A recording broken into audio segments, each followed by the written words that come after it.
как да направите балонче за реплика за вашата комикс идея. Ще го направим да не е просто кръгче с стрелкичка, а да има и ефекти типични за книгите с комикси. Формите на тези балончета могат да бъдат различни, а даже и да изразяват емоции. Аз ще ви покажа една, но когато разберете какъв е принципа, лесно ще можете да направите различни. Създавам нов файл, оставям размерите каквито са си. 1920 на 1080 пиксела. Отивам на горния цвят, променям го на оранжев и го завлачвам към фона. След това създавам нов слой и го укращавам комикс балон.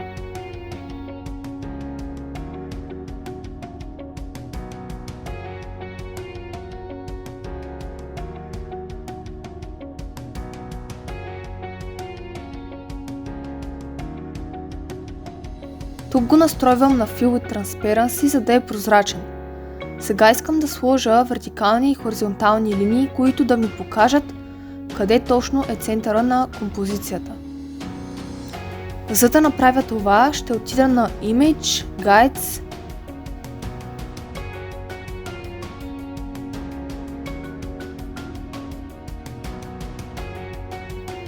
New Guide by Percent. Тук посоката ще бъде вертикална, а процента ще е 50, за да дойде точно в средата. После отново показвам прозорчето, което може да стане с Ctrl плюс Shift плюс F и променям посоката на хоризонтална. И вече виждаме къде ни е центъра. Сега започвам да правя самото комикс балонче. Ако вече са ви познати инструментите в GIMP, може да използвате какъвто инструмент искате. Аз ще ви покажа как да стане това с Ellipse Select Tool и Path Tool.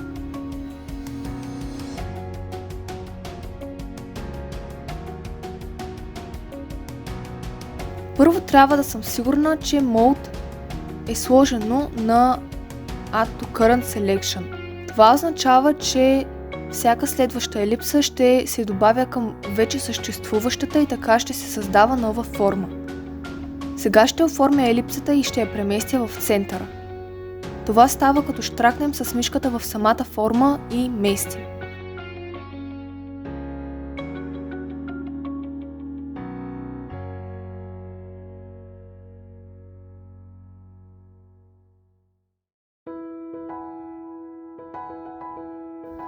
След това правя по-малки елипси към голямата, които ще се добавят към нея и я правят да прилича повече на облак.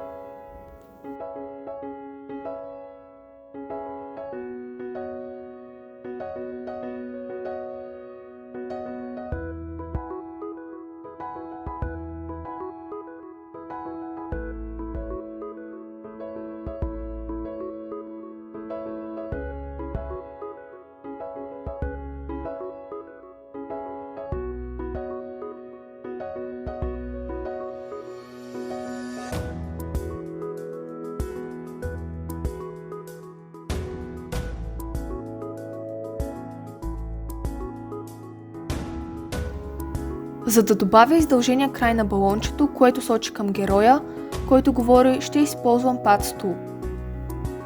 Трябва да внимаваме Polygonal да не е отметнато, защото то е за чертане на прави линии, а на нас ни трябват криви тук. Кликвам в балончето веднъж и след това още веднъж под него.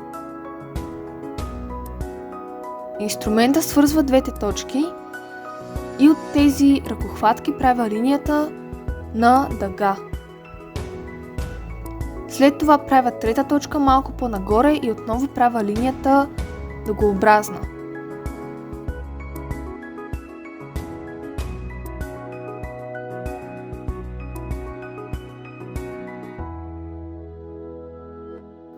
Когато съм готова, правя горния ми цвят да е бял,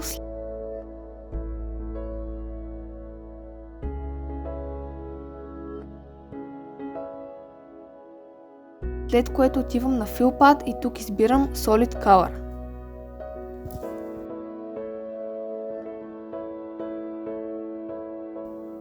С това основното балонче е готово, но сега ще работим върху ефектите. Ще дублирам слоя с балончето и ще го кръстя сянка.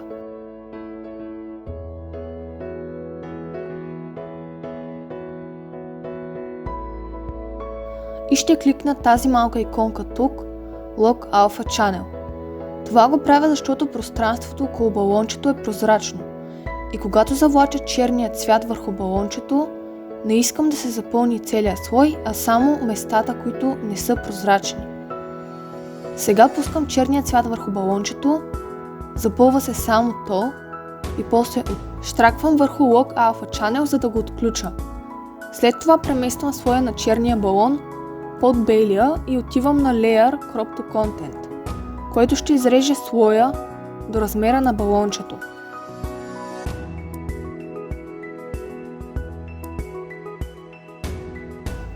За да направим така, че сянката да се показва зад бялото балонче, ще кликна Shift плюс T, което ще активира Unified Transform от кутията с инструменти.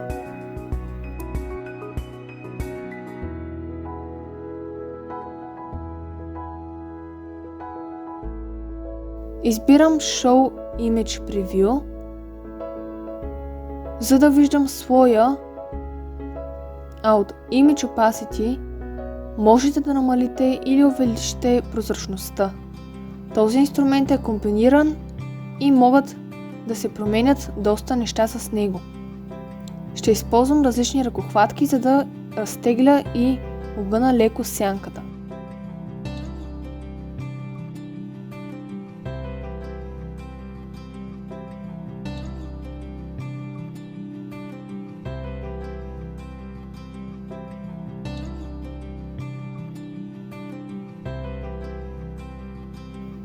Когато съм готова с всичко, натискам Transform.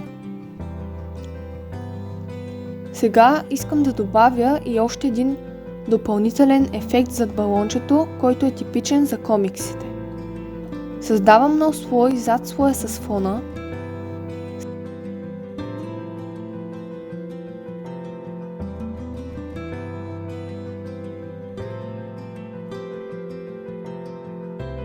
Сега отивам на Gradient Tool и слагам черния цвят да е отгоре, а белия отдолу. Тук Gradient може да изберете някой от Foreground to Background, като аз ще избера RGB.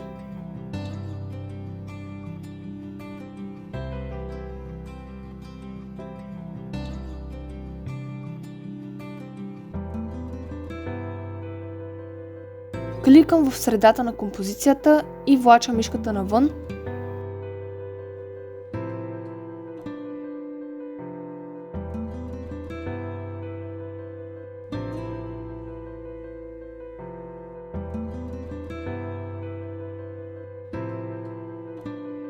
И натискам Enter.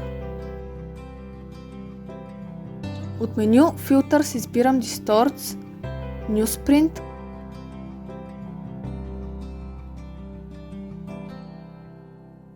където Pattern ще променя на Circle, а Color Model ще бъде Black on White. Можете да увеличите и намалите размера на точките от Period. Избирам си размер и кликам OK.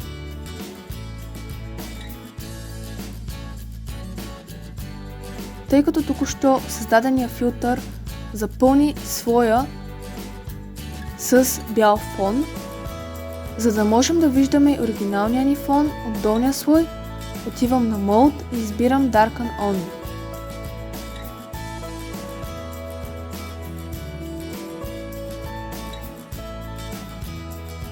Това прави белият цвят прозрачен.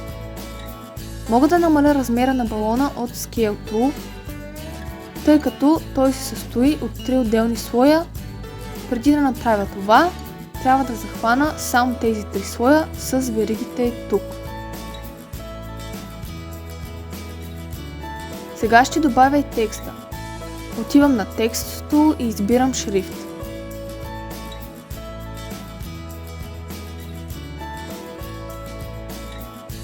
Ще променя цвета на шрифта на оранжев .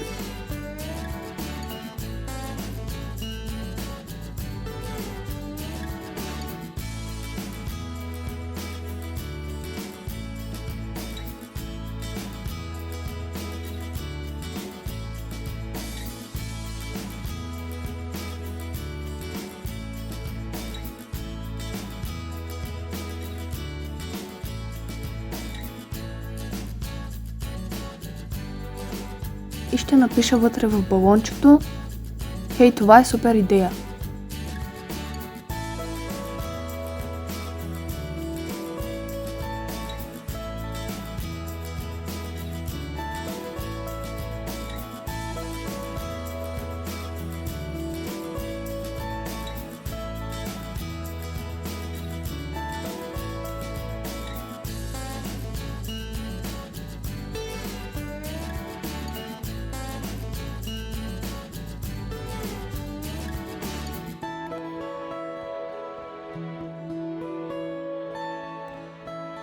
Може и на самия текст да се добави ефект.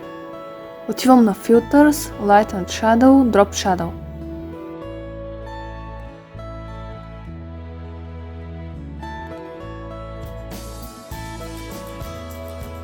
Оттам XY и Blur Radius ги слагам на 0, Glow Radius на около 6, а Opacity на 1 или повече.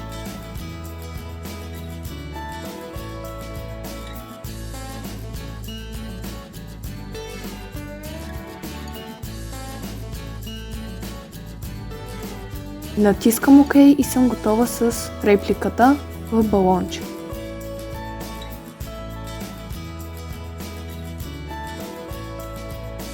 Ако ви е харесало днешното видео, можете да се абонирате за канала и да натиснете камбанката за известия, за да не пропускате следващите видеа.